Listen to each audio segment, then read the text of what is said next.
عدلان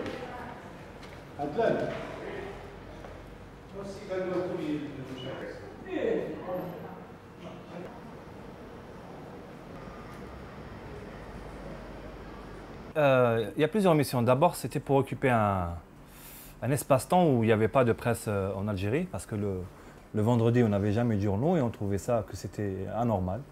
Vu la vivacité de la presse d'un côté et le fait qu'on est resté dans ce vide-là le vendredi, on n'avait pas un journal du week-end. Et donc, le Watan avait depuis 2004 un projet de journal du week-end, de magazine du week-end, d'un hebdo. Bon, l'idée tournait autour de ça. Et nous, on avait lancé cette idée en fin 2008. Et début 2009, ça s'est concrétisé. Bon, le problème, c'est que la ligne éditoriale de Al-Watan s'est définie depuis le début, depuis sa naissance dans les années 90, vu que c'était la naissance de la presse indépendante ou la presse privée, comme étant un contre-pouvoir. Un contre-pouvoir vis-à-vis du régime de l'époque et de maintenant. Et en même temps, on était dans cette ligne de front avec l'intégrisme qui a failli prendre le pouvoir en Algérie, la guerre civile qui s'en est suivie. Donc, c'est comme ça que la ligne éditoriale c'est un peu définie. Donc, c'est démocrate, laïque, républicain, anti-intégriste.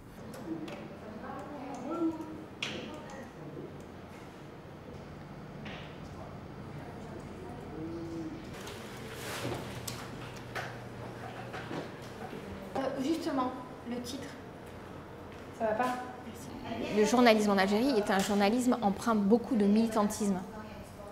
Et donc, on a essayé de rendre les choses plus objectives, c'est-à-dire leur expliquer ce qui est un papier équilibré, expliquer qu'un papier, une couverture, une enquête, un reportage, ce n'est pas forcément un édito. Je vais la lire sur écran.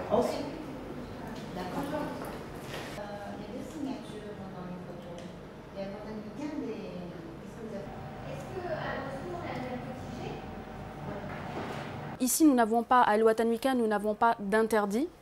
Parfois, c'est le journaliste qui s'interdit certaines choses.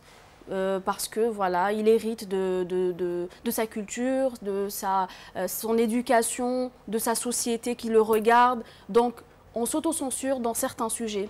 Mais on le comprend au fur et à mesure qu'on travaille, qu'on exerce. Et surtout, si on fait plus de terrain, on le comprend plus.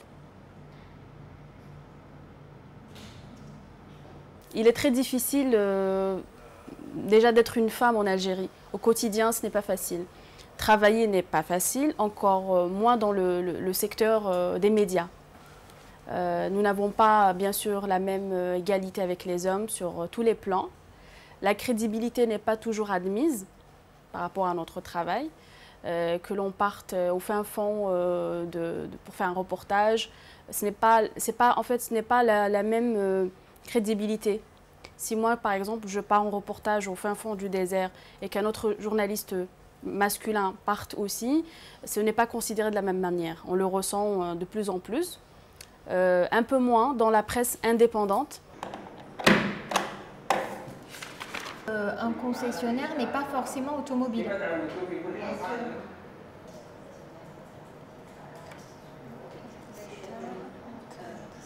Le chien, il s'appelle bien Ayara. Je vais changer.